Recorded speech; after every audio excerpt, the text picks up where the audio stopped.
right, here we go. OverDrive off and running. TSN 1050 on the TSN app, your home smart speaker, and up on TSN 4. Bryan Hayes, the O-Dog, Jeff O'Neill, Jason Strudwick. We're playing this because the Raptors have won 5 in a row. We have to be consistent, right? You have to be consistent. You got to play the theme song. The Raptors get the Major League theme song for 5 in a row? I never thought I would see that happen.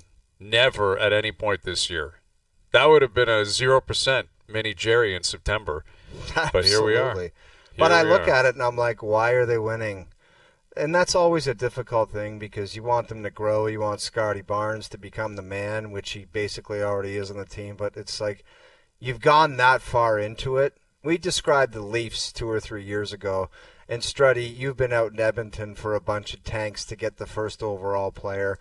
It's like once you go so far, there's no turning back. There's no turning back from it.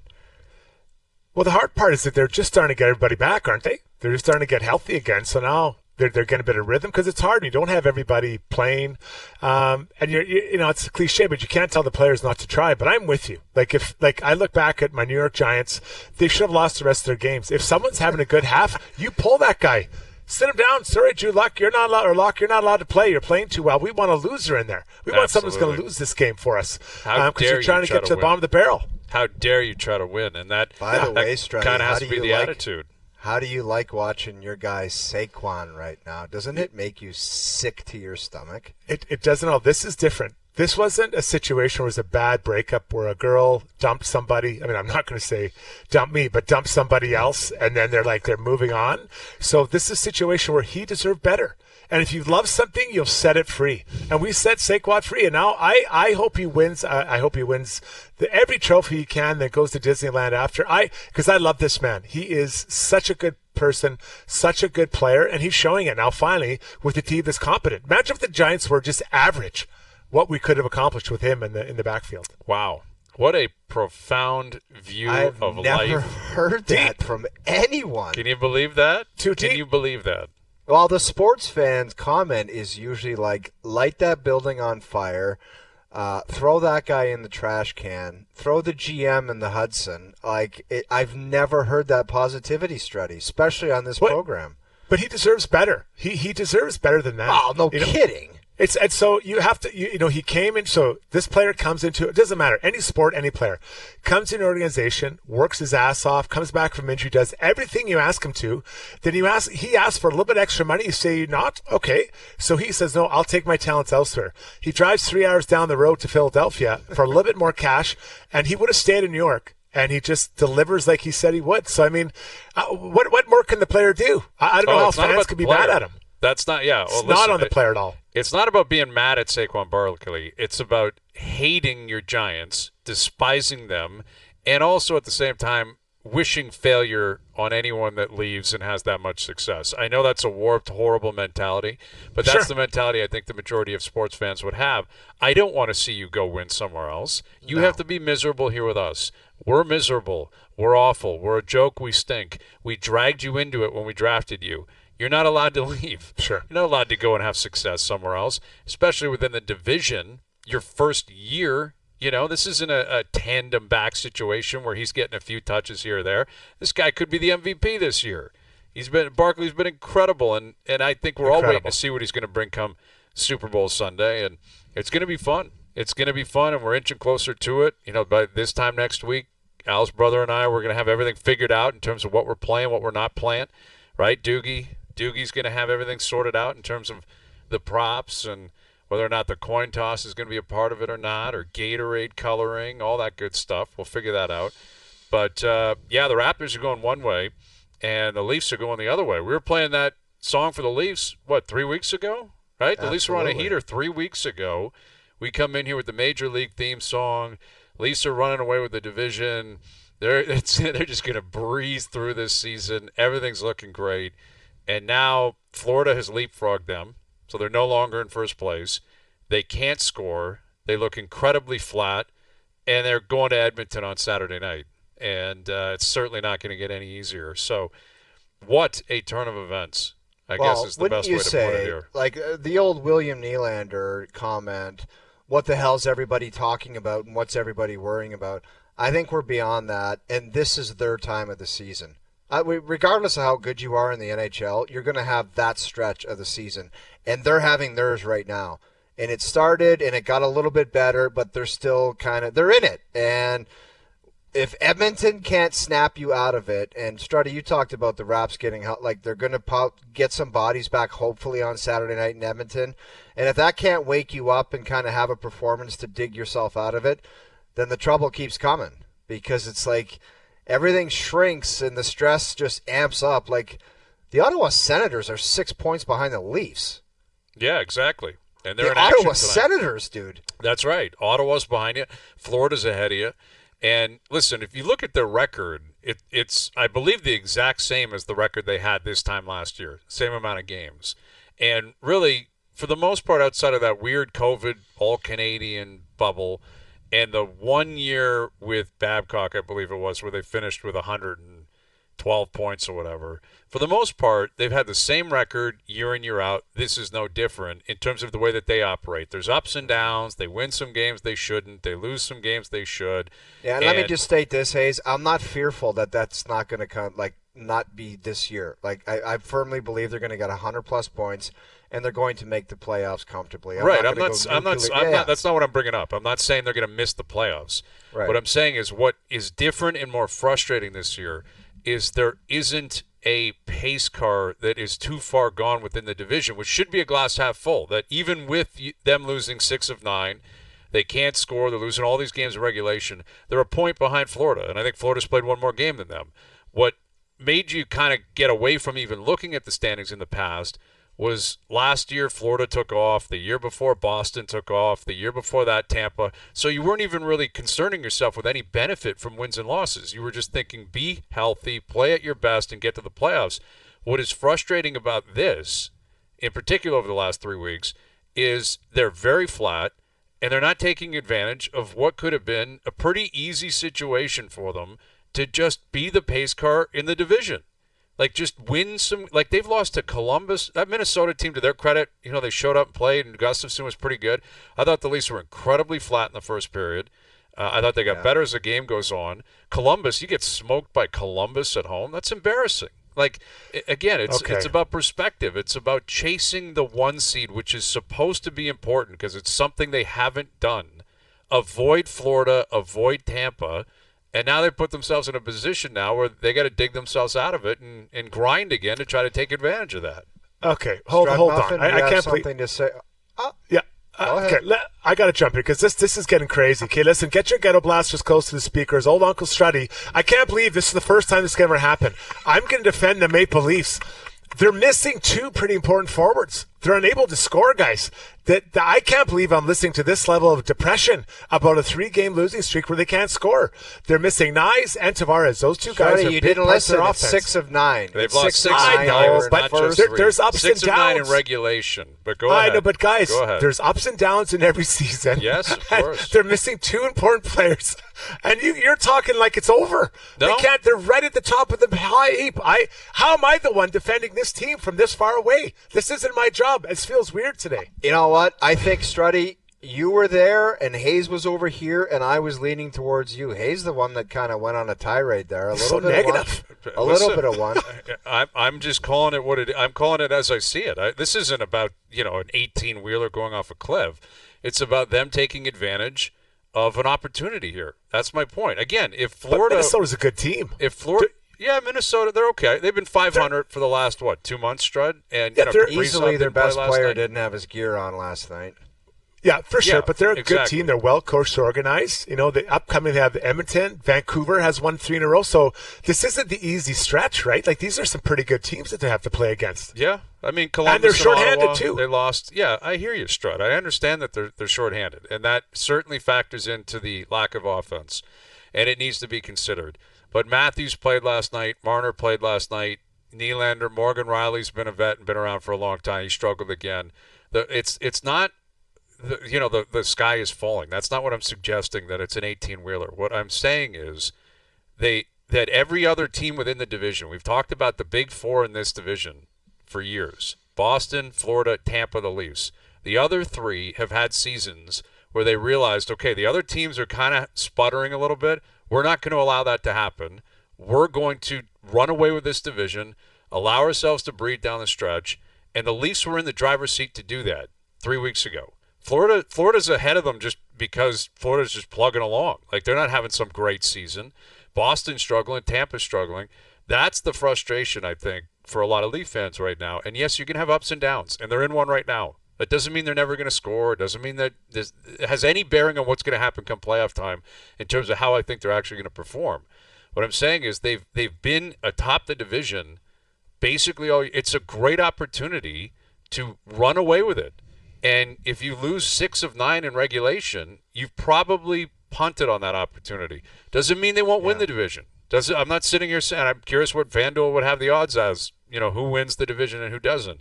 It's just the other 3, Boston, Tampa, Florida, have all had their kicks at that can where they said, we're out of here. We're not losing to Minnesota. We're not losing to Columbus. And the Leafs do that. And now they've put themselves in a race. Well, don't forget, Hayes, that's great and everything, but the Boston Bruins had the greatest season of all time, and guess what they got in the first round? Yep, they lost. Florida had a great season last year. And what did they get? I believe this team needs to be fighting for that top spot till game 82. Because adversity makes you stronger. It makes you hungry. Remember, was it last year where we were talking about is Matthews going to get, 60 goals or whatever? 7. And that seemed to be the watch. They don't need to be on any kind of a watch. There needs to be a fight to the end to try to get that so that you're battled ready. And I bet you Berube probably wants that as he looks ahead to the rest of what do they got? 30 games left? Something like that? Yep. Yeah, listen, I think there's validity in that. I mean, you'd like to believe this team has been tested and nothing could possibly stop the Leafs from being on their toes come playoff time with their history being what it is. But I don't think that hurts. And again, I'm not saying that it's over. They can't win the division. Of course they still can.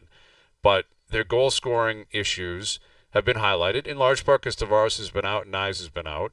But, Marner's hit a bit of a skid here in terms of his offense. Matthews has chipped in a little bit. Willie's chipped in. But it's been highlighted in terms of the lack of offense from everyone else, right? Like Pacioretty got back in the lineup last night. He hasn't been scoring. Domi's not scoring. So these are just things they have to straighten out.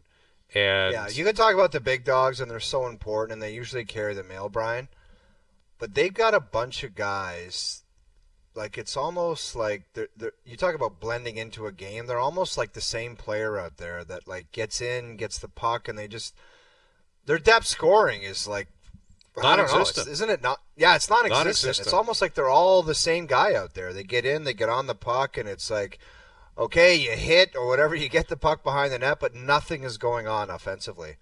Like, somebody has to find a way to contribute. Yeah, exactly. And that's been evident all year. They don't get really offense from their point. I think they have 11 goals from defensemen this year.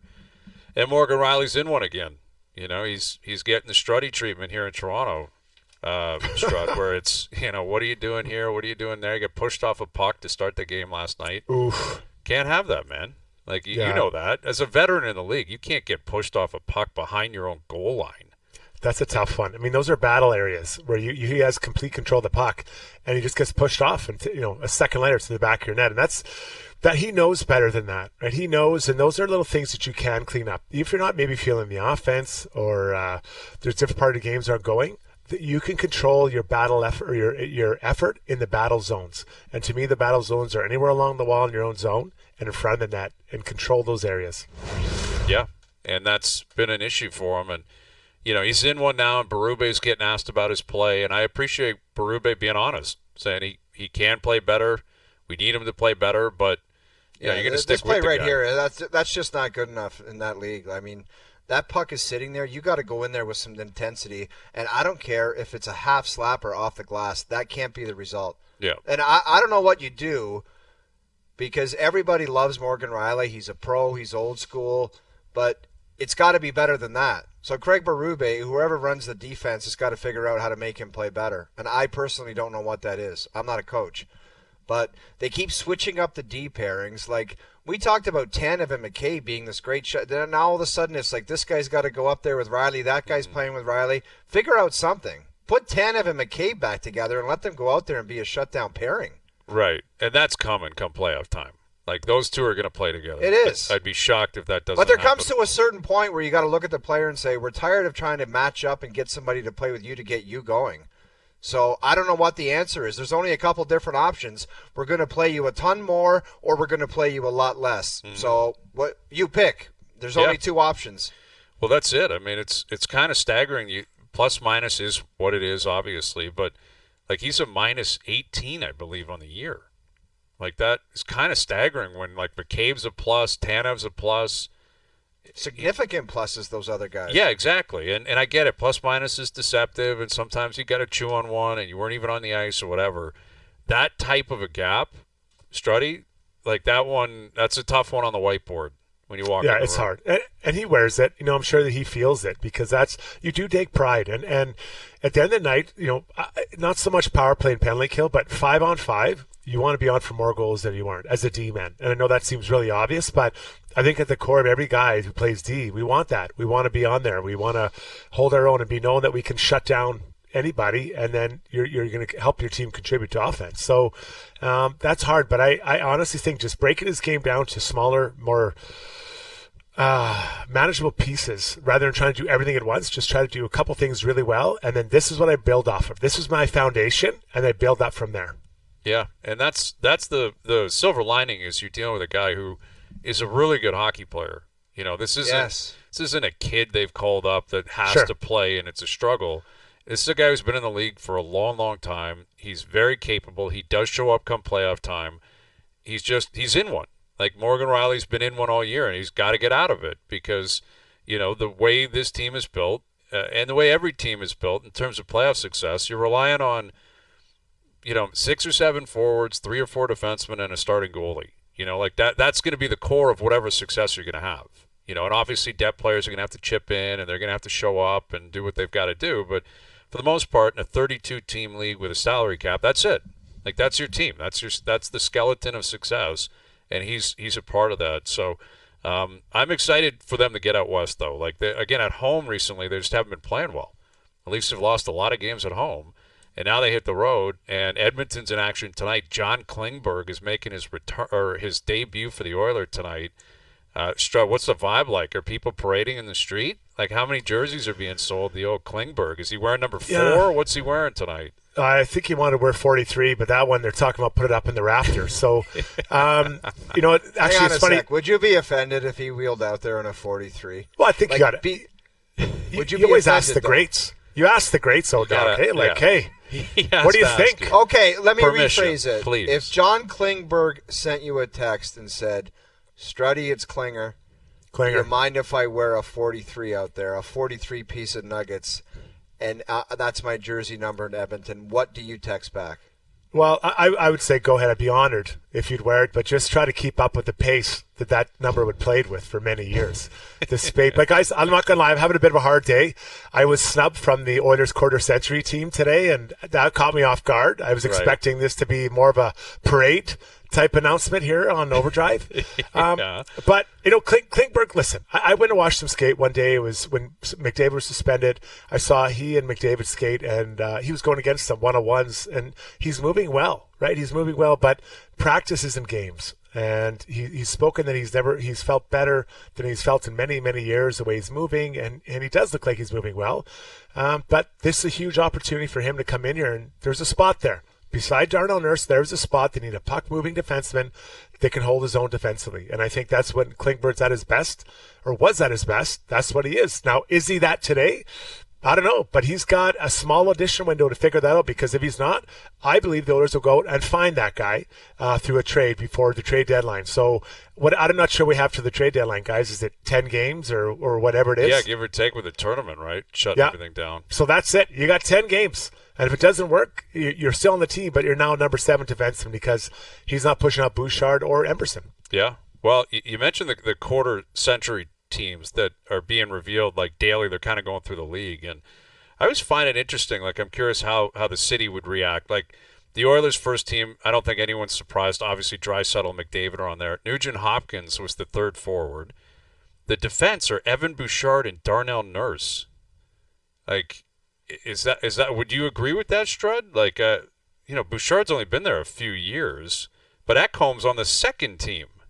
So he's been there 3 years. He's been there only like 2.5, 3. And then you got Jason Smith, who was there for a long time. But yeah, I mean, Pronger was there for a year. I was going to say it's 1 year, but it was a great one, man. He was amazing. I mean, what he did for the Oilers is similar to what is it, the mitt? Kawhi the claw? did, yeah. Kawhi did there in Toronto, right? Right. You know, and then I always sure get it's it not mixed bad. up. I always get it mixed up. But Yeah. Get that one right, please. The claw. The claw we're going to go with, Strud. going with We're the gonna claw. go Okay, with so is that Kawhi, sticking? The claw. is the claw sticking then? He doesn't Yeah. want to change to the mitt? No, Yeah, no, he's not gonna I go don't by think that. he wants to go. Who was the with glove? That was Sean Gary Payton. Payton? Gary Payton. That's Gary the guy. Payton. The glove. So everyone's got something. I mean, I'm close. The next big name, well, that'd be his nickname. But, you know, I think maybe Sheldon Surrey, but it didn't end very well here. You know, his relationship with the Oilers wasn't great. Okay. Stevie Sales is a great Oiler for a long time. But, you know, I could see that these are kind of the top guys. You know, there had Lubomir Vrznovsky, another really good player, didn't have his best years here with the Oilers. Who's making the list? Like, who is developing these lists? Is it like media within the market that they're made in? I believe so, yeah, don't because know. I'm pretty Yeah, sure the Toronto media was the one that contributed for the Toronto team. And, yeah, you know, I guess, again, you're not overly surprised. Of course, you're not surprised with McDavid and with Draisaitl, but even the second team was Hemsky, Horkov, and Smith. Ryan Smith, I'm not at all surprised. I thought Smith might be ahead of Nugent Hopkins. But, like, Hemsky or Hyman, you know, is Hemsky better than Hyman? I don't know. Hyman's been a pretty good Oiler the last 3 or 4 Damn years. right. But you know what? Hemsky was here for a long time, and he was a little bit by himself, right? He didn't have, and no disrespect to, you know, Sean Horkoff, who was Hemsky's line mate for a while there. You know, he's not Connor McDavid or Leon like Hyman had. So, you know, if you swap Hemsky and Hyman to similar times, True. you know, what does that look like for each? They're still good players, but Absolutely. I bet you Hemsky would find a few more easy He tap-ins. probably would. And no Taylor Hall, no Jordan Eberle. Right. But, you know, again, those were kind of tougher times. No Strudwick, no Nail Yakupov. There's a few guys we could come up with. But, all right, we have – the oven is actually warming up. I don't know if you guys are aware of this. Strud or Dud is coming up this hour. The Strud muffins are currently being baked, and they What's are going the to be temp served. at? Is it 450 blasted? It's 450. Yeah, it's 450, and everything's prepared and ready. So we've got Strutter Dud coming up. We got Eddie O coming up. Eddie Olchuk will join us today. I have a list bank that we'll get to. We've got, again, Oilers in action tonight. The Leafs coming off a loss last night. The Leafs now hit the road in Edmonton on Saturday night. And the captains have been announced for the Four Nations face-off, all 4 teams, along with the assistant captain. So we'll tell you about that and whether or not they got it right, they got it wrong, and where they go from here. So that and more still to come. Jason Strudwick in here with the O-Dog Jeff O'Neill. I'm Bryan Hayes. OverDrive continues. TSN 1050 and on TSN 4. All right, OverDrive continues, powered by FanDuel, bringing you everything from the opening line to the final score. Bryan Hayes, Jason Strudwick, the O-Dog Jeff O'Neill, Eddie O coming up. Joe from the bridge, please stop with the technical stuff of hockey. Yeah, Joe from the bridge is he's live texting the show. Yeah, we have a group chat, and Joe from the bridge is on it, and he said Morgan Rielly is only -2 at 5-on-5. Actually, Joe from the bridge, that's all that's factored in with plus minus. It's an even strength statistic, and although if you got a power play and you chew on one, you chew on a minus. yes, you do. And I don't know, man. I love Joe from the bridge. He loves the Leafs. What I love about Joe from the bridge is that he is an eternal optimist when it comes to the Leafs. Like, I'm displaying where I stand after the loss last night. I thought it was a disappointing effort. I thought they were really flat. I get it. There's ebbs and flows, of course. But Joe from the bridge comes over the top in the live texting. Meanwhile, he's producing the whole show with, well, if you look at how, you know, the record in January, and if you look at it's like, why are you always compensating for this team? It's astonishing to me. How many Leaf fans can just sit there and chew on it every year and then be like, well, there's still this and that, and you got to do this, and you got to. It's astonishing to me, but it's the beauty of a massive fan base. He's one guy that certainly bounces back. I'll give him that. Always will bounce back. Dude, if Always. they get dumped in the first round, which has happened often, he is so mad. But only for a day. For a day. 2 days later, you got to resign. He's looking this forward guy. to the draft, and then he's like, "Oh, if they draft. get this guy, if they get He's this the guy, best. you never know." The best. And I love Joe from the Bridge for that, because I appreciate that, because I'm sure it's like that in Edmonton, Struddy, right? You get the eternal optimist, the eternal pessimist, and a lot of people probably right in the middle of that. And that's the beauty of Canadian hockey. I'm not going to lie, though, from out here, I'd love to see a Toronto-Ottawa first-round series. I really would. love that, too. I think that'd be great for that. I'm not sure about those markets, but for hockey in general, I think that'd be a huge thing. You know, get a couple of Canadian teams going at it. We saw Edmonton and Calgary, Edmonton and Vancouver. Like, those are good regional rivalries. They're positive. Dude, I think, for amen to that. And I'm like, I would pray for that. Just because I would like a freshen up from Florida, Boston, or Tampa. Like 100%, man. Give me the Battle of Ontario and kickstart that thing. Have Darcy Tucker and Shane Corson and Gary Roberts and Joe Nieuwendyk drop the puck at center ice and give the Sens the finger and let's party. And Chris Neal can do the same thing with all those other guys in Ottawa. Yeah, I think that'd be Then great. you've got a series. Do you think that'd be something Leafs would be fearful of? A series against the Sens?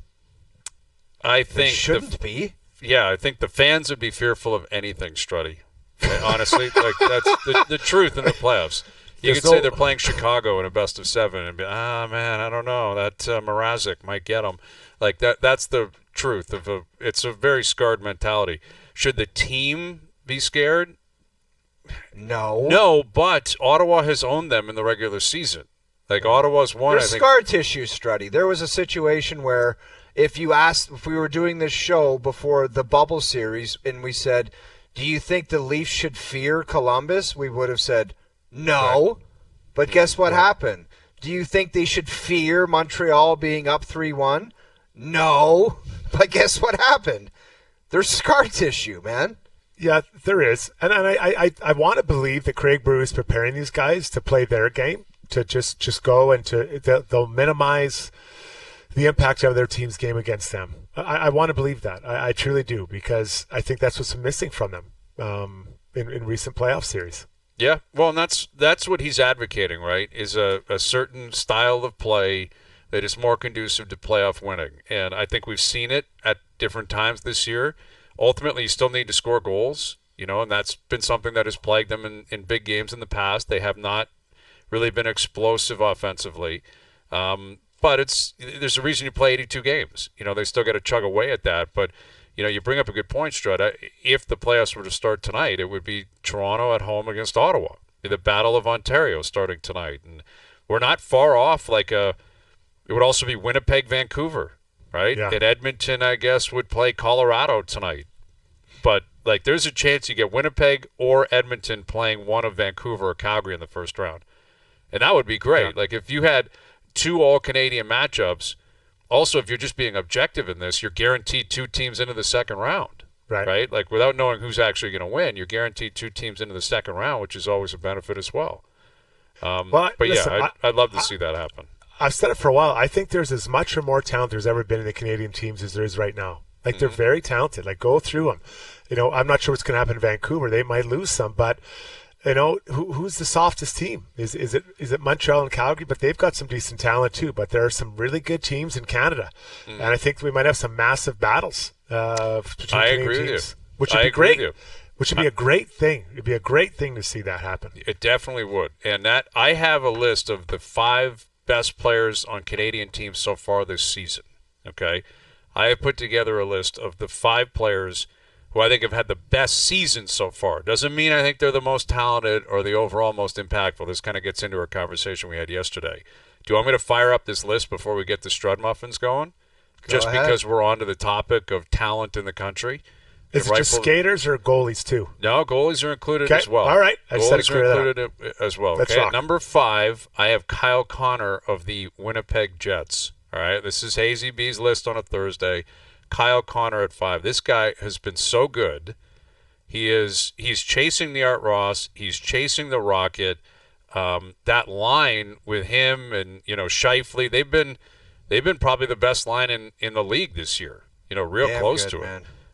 They have been phenomenal. Gabe Velarde's phenomenal in terms of the way that he interacts with all these guys, and so I have Kyle Connor at 5.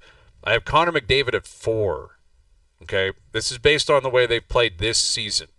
Players on Canadian teams. This is not me saying he's the 4th best player. Clearly, I think he's the best. But I think you got to take the injury into consideration, the suspension into consideration. I think he's been great, but he could probably bring more based on what he's done in his past. I have McDavid at 4. I have Quinn Hughes at 3. Quinn Hughes at 3. This guy, the only reason Vancouver's in the playoffs right now or pursuing a playoff spot is because of Quinn Hughes. The numbers he's putting up, the way that you see that play he made last night at the blue line where he kind of dangled towards the boards and then spun back and walked the line. Like the guy has no pulse. Yeah, he has no pulse. Good. He's incredible. Quinn Hughes at 3. Leon Draisaitl at 2. Draisaitl is, he might win the Art Ross, probably wins the Rocket, may win the Hart. Guy's been a beast for them all year. And I had Connor Hellebuyck at number 1. Hellebuyck at number 1. So that is my list, which means I have no Leafs. And I know Leaf fans are going to come at me. I thought long and hard about Marner. You could exchange Kyle Connor for Marner. Marner's been outstanding, and Willie's been outstanding. Probably some recency bias in leaving Marner off because he's dipped a little bit in the last little bit. Mm-hmm. Like, I remember I had a quiz, and I was like, Marner, I had him kind of leading the Hart charge. Like, he was that good. Yep. And ever since I made those comments, he's just dipped a bit. He hasn't been as dominant. No, the last couple of weeks he has not had his best stuff, and he hasn't put up big numbers. And again, there is some recency bias there, but also you got to give credit where it's due. Kyle Connor's been phenomenal as well. But I think Marner could be on there. I think Nylander could be on there. There's a number of guys you could point to. Cole Caulfield's been great this year. Nick Suzuki's been great the last month and a half, 2 months. Lane Hudson's had a great year. But those are the 5 players on Canadian teams. 1 Nothing through 5. to argue Hayesy, here. I missed number Nothing 2 there. here. Who did you add number 2? I had Draisaitl at 2. I had Connor Hellebuyck 1, Draisaitl 2, Quinn Hughes 3, Connor McDavid 4, Kyle Connor 5. Yeah, that's what I thought. I had those. I would have written the same ones. That they've been clear, and I honestly, Hellebuyck's been amazing, and I think Draisaitl should and could win the Hart Trophy. I might have Quinn Hughes above him for what he's doing with that team. Yeah, both as a player, guys, but as the captain. Could you imagine trying to navigate daily whatever's going on in that dressing room? You have to manage that, try to keep the other guys going while, apparently 2 guys are having a feud, and then he's playing as well as he is. I think that is a lot emotionally. Got to get Hart Trophy love, man, if they get into the playoffs and he continues to be dominant. Yeah. Like, Norris is one thing, but obviously Hellebuyck and Draisaitl are going to be up there, and McKinnon's going to have a say in it, but if Quinn Hughes gets the Vancouver Canucks dealing with that nonsense, and if there's a player transaction involved, you got to throw him in the Hart mix. He's been that good. Yeah, like he just carries the whole mail. The whole. He's everything to them. He's been incredible, and he's playing 25 minutes a night. Right, he's right there with Werenski and Yossi and Makar, and basically creates all their offense. Everything plays defense. Yeah, goaltending hasn't been great.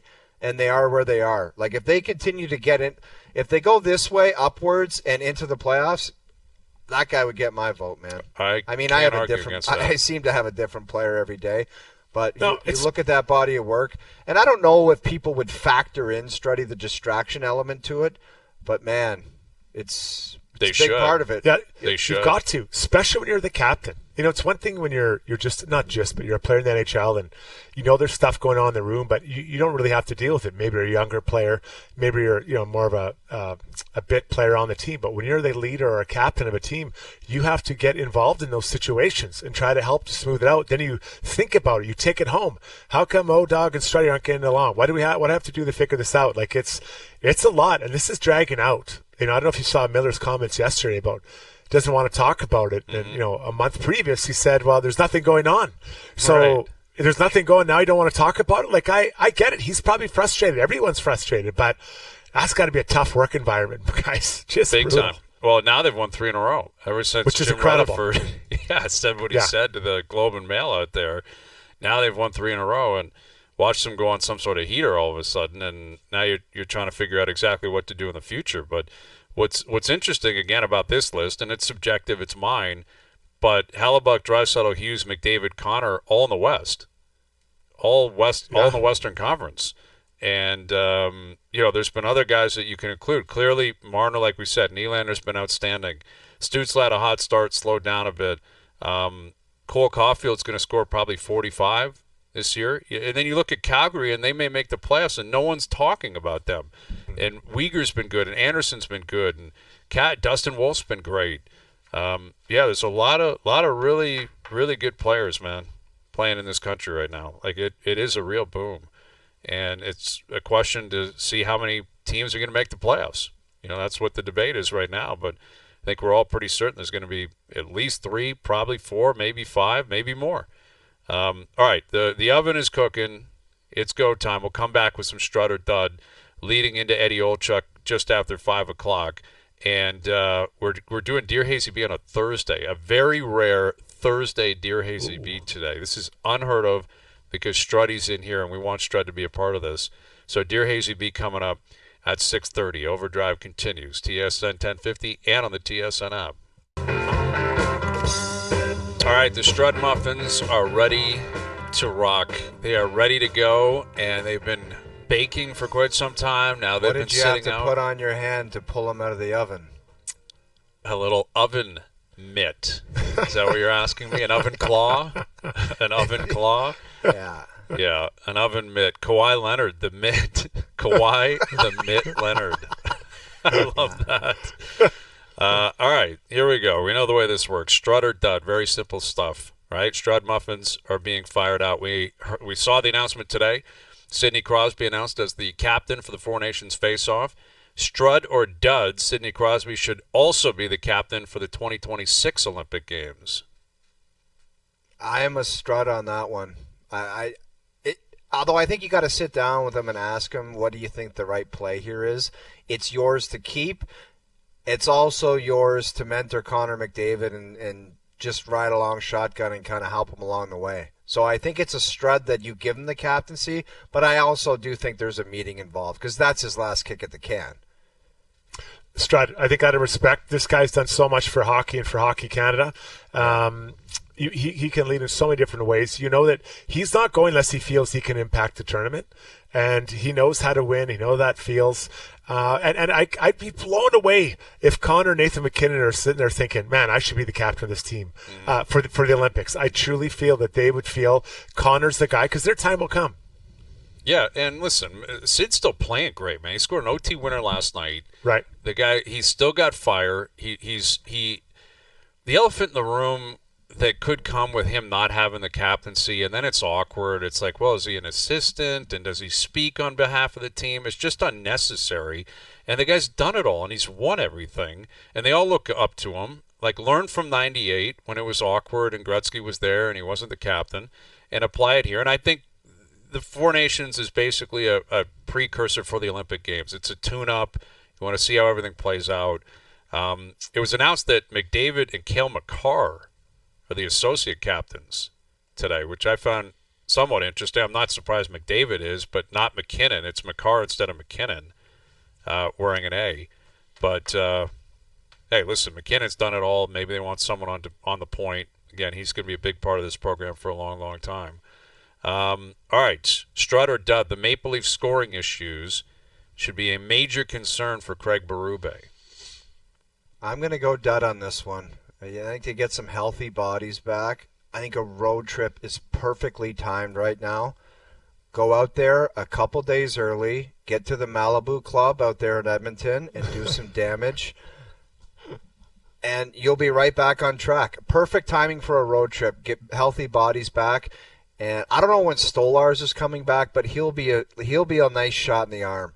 Like, it's always gets some juices going when you get a quality player back. And I don't know, for whatever reason, like the goals, you can't really fault Joseph Wall. Like, there's been some bang plays. I know I've talked a lot about he allows that greasy one a game, but there's just been some bang plays where you look at it and like, what really could the goaltender have done? Like that tip shot last night, the play in front where like Riley. What was Matthews doing there? Like, why would he tip that? Yeah, well, like he's not trying to tip it. He's trying to smack it out of the air. Well, I know. What are you doing, man? Like, that was awkward. And it jammed Joseph Woll up pretty significantly. Well, of course it did. You tip a puck coming at your own net. It's generally not going to work out that well. But as far as being a major concern, I'm a dud on this. You know what, guys? I think that when you do get healthy, it pushes guys down the lineup. So you insert Nyes up, it pushes everybody down. Bring in Tavares, it pushes everybody down. Because right now, that fourth line, I don't think there's a lot of offense in that group. But what I would look at if I was the team is looking at some help in that bottom six with some speed and someone that can put the puck in the net. Yeah. Yeah, I'm a Strud on this because, again, you're going to get Tavares back. He's been great. Nyes has been great. Those guys have scored a lot. But they're getting nothing from Max Domi. They're getting nothing from Pacioretty. Like that fourth line, like you mentioned, Reese literally hasn't scored. And I don't know how much longer they can go still playing him. Like in the third, I don't know. I don't think he got a shift in the third period last night. But, he's there for a purpose. We get it. They got 11 goals out of the defense corps. Their power play has not been good this year. Like they have to score. Like they've got to. Yes, you defend. Yes, you play as a team. All that kind of stuff. You put it that way, Brian. There's some areas really like snap out of it. Like they got to score. About lack of scoring from defense and depth scoring, power play. Like you put that all together, maybe there is a concern there, but fix it. And fix it ASAP. Exactly. And I get the cap structure, and it's tilted one way, and there's going to be pressure on the big guys to score. Of course, they have to. But if you want to go on a run, you're going to need more than that. Yeah. All right, Strud or dud. Tom Brady in the booth for the Super Bowl. Tom Brady calling the Super Bowl will be analyzed at a level of basically some of the players. Like in other words, the analysis of how he does in the booth is going to get player-like analysis. This is a complete Strud. Like. Everyone is going to have something to say about what this guy does in the Super Bowl. Mm-hmm. Especially last year, there was like a defining play where Tony Romo got really horned up and just started jumping in and yelling right away, which I don't think you're supposed to do. God. Do you remember the play? Like, I know what you're talking about. Yeah, he was like, "Yeah, Jim." He just went crazy on that one. But this is probably going to be the most scrutinized Super Bowl for a color guy. And I can't remember how long because it's Tom Brady. Mm-hmm. Yeah, I'm with you. When you carry that type of legacy and now you're in the booth. And Struddy, everybody thinks that this guy, just because he was a quarterback, he's a footballer for life, thinks he should be amazing. Which I guess when you're getting 375 sheets, you should be. Yeah. No, you should. And listen, I expect from Tom Brady some pearls of wisdom that someone else wouldn't have told me. That's why, because I like it when we expect to see this, then it happens. So I'd like to see that from Tom for the Super Bowl. So I'm sure he'll be doing his homework as he rolls in there. Absolutely, it's a Strud, and this is why Fox gives you the money, because you've played in more Super Bowls than anybody else on earth, and you've been in this situation. And whether it's Mahomes going for his fourth Super Bowl or it's Hurts going for his first, Brady's been literally in their shoes. He's been there. He's done it. He's seen it all. And he needs to – it's a delicate balance because you got to put yourself into the game, but it's not about you. It's not Tom Brady's Super Bowl. It's about the two teams that are playing. But it's a delicate balance. I'm very curious to see how it plays out. But everything this guy does is analyzed. Everything – it just adds a different wrinkle to the game. Quite frankly, I'm excited for it because Romo doesn't bring the same energy or the same background. And – Collinsworth doesn't, or whoever it's going to be, Greg Olson in the past. Brady's a different beast. And this is Mahomes chasing him down with him in the booth. It's going to be, I think, an incredible Super Bowl, and I think Brady being a part of it adds a very different wrinkle to it and possibly a really positive one. All right, final Strud or dud. The Strud muffins are out, and this is the final one available for the kids. There are 3 names remaining for the Utah hockey team, okay? It's either Utah Hockey Club, they're going to stick with, Utah Mammoth, or Utah Wasatch, which I'm not overly familiar with what that is. Dude, it's how a could you have a third there. possibility of a Wasatch? A Wasatch. Yeah. So it's like a Utah term, right? It's like something about the mountains. It's a mountain range. Yeah, so it'd be like, but does that roll off the tongue? Come on, Wasatchies. No. Or Wasatch-I? You can't have it, man. It's change Mammoth or Wasatch bust. to Biatch. Yeah. Utah Biatches. I'm pretty sure it's Wasatch-I. Wasatch-I. So I think that Guys, it's Mammoth. Okay, it's got to be Mammoth, Struddy. right? Mammoth all day long. Like it has to be Hayesy, Mammoth. you got to use. Yeah. I know I called them the Mammoth from the word go. You did. You were a Nailed big it. fan of that, and you own that, and that is yours. And that's insider information that I want you getting credit for. If it turns into Mammoth, Jeff O'Neill was the first one to call that. He knew it. No, there are turkeys out there that would probably say that too. Like that was no. my call. Utah Mammoth, I think, is a pretty solid handle. Like It really is. It's pretty good. I've seen some mock-up uniforms that look pretty solid online. I don't know if they're legit or not, but yeah, it's Mammoth or bust, man. You can't stick with Hockey Club. You've gotten this far and you're just going to be Hockey Club? You can't do that. You cannot be Hockey Club. And the other one, I don't know. Like I'm sure there's meaning to it in Utah and all that, I understand, but Mammoth or bust, man. Simple as that. Figure it out. And I guess Yeti, maybe they didn't win the lawsuit or something. Like I don't know if Yeti. Well, they gunned for Yeti, didn't they? I think so, but like I think Yeti's too corny, man. Like, isn't yeah, it? and you get the company Yeti too, right? They're like, yeah, you're the not gas getting this. stations. Yeah, exactly. Can't have it. Mammoth or bust. It's that simple. All right, there we go. Eddie Olchuk coming up. Eddie O will join us. We'll have some more Strutter Duds after dark still to come as well. Chris Johnston on the show today. And Dear Hazy B at 6:30. Overdrive continues. TSN 1050 and on TSN 4.